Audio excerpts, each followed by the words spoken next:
बिहार में आज का मौसम हल्का बादल जैसा देखने को मिलेगा। मौसम विभाग के अनुसार राज्य के कई हिस्सों में तापमान धीरे धीरे बढ़ने लगा है, जिससे दिन का में गर्मी का असर महसूस होने लगा है। हालांकि सुबह और देर रात के समय हल्की ठंड अभी भी बनी हुई है। पिछले कुछ दिनों के तुलना में अब मौसम साफ रहने की संभावना है और ज्यादातर जिलों में धूप खिली रहेगी। मौसम विज्ञान केंद्र पटना के मुताबिक 11 मार्च को राज्य के अधिकांश जिलों में आसमान साफ से आंशिक रूप से बादल छाए रहने का अनुमान है। कहीं कहीं हल्की बादल की आवाजाही हो सकती है, लेकिन बारिश की संभावना बहुत कम है। उत्तर बिहार के कुछ इलाकों में सुबह के समय हल्का कोहरा या धुंध देखने को मिल सकती है, जो सूरज निकलने के बाद धीरे धीरे खत्म हो जाएगी। तापमान की बात करें तो राज्य में अधिकतम तापमान 30 से 33 डिग्री सेल्सियस के बीच रहने का अनुमान है, जबकि न्यूनतम तापमान 15 से 18 डिग्री सेल्सियस के आसपास रह सकता है। दक्षिण बिहार के जिलों जैसे पटना, गया, औरंगाबाद और नालंदा में दिन के समय गर्मी थोड़ी ज्यादा महसूस हो सकती है। वहीं उत्तर बिहार के जिलों जैसे दरभंगा, मधुबनी, सीतामढ़ी और सुपौल में तापमान अपेक्षाकृत थोड़ा कम रहेगा।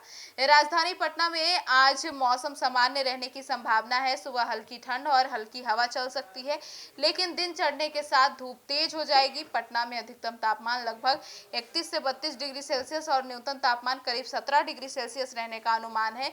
दोपहर के समय गर्म हवा का हल्का असर महसूस हो सकता है, इसीलिए लोगों को धूप से बचाव की सलाह दी गई है। मौसम विभाग के अनुसार पश्चिम विक्षोभ का असर फिलहाल बिहार पर ज्यादा नहीं पड़ रहा है, इसीलिए बारिश या तेज आंधी तूफान की संभावना बिल्कुल नहीं है। हालांकि कुछ स्थानों पर हल्का हवा चल सकती है, जिससे मौसम थोड़ा सुहावना बना रहेगा। अगले कुछ दिनों में तापमान धीरे धीरे और बढ़ेगा और गर्मी बहुत ज्यादा बढ़ जाएगी।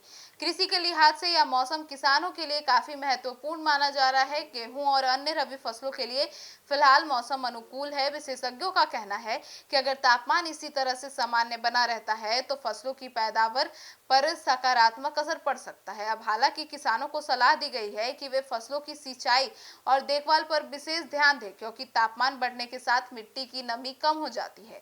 स्वास्थ्य विशेषज्ञों का कहना है कि मौसम में बदलाव के साथ समय लोगों को अपनी सेहत पर खास ध्यान रखना है। सुबह और शाम में हल्की ठंड है और फिर आपको बता दें उसके कारण बच्चों और बुजुर्गों को थोड़ी सी परेशानी हो सकती है। अब डिहाइड्रेशन का भी खतरा, क्योंकि तापमान बढ़ रहा है, इसलिए लोगों को पर्याप्त पानी पीने की सलाह दी गई है। कुल मिलाकर बिहार का आज का मौसम सामान्य रहेगा, शुष्क रहेगा। राज्य में अधिकांश हिस्सों में दिन में धूप निकलेगी, हल्की गर्मी महसूस होगी, जबकि सुबह और रात में हल्की ठंड भी बनी रहेगी। अब आने वाले दिनों में तापमान में धीरे धीरे बढ़ोतरी होगी और गर्मी बहुत तेज आएगी। फिलहाल अपने स्वास्थ्य का और अपने परिजनों का स्वास्थ्य रखने का सलाह दिया गया है। Bureau report, city post live.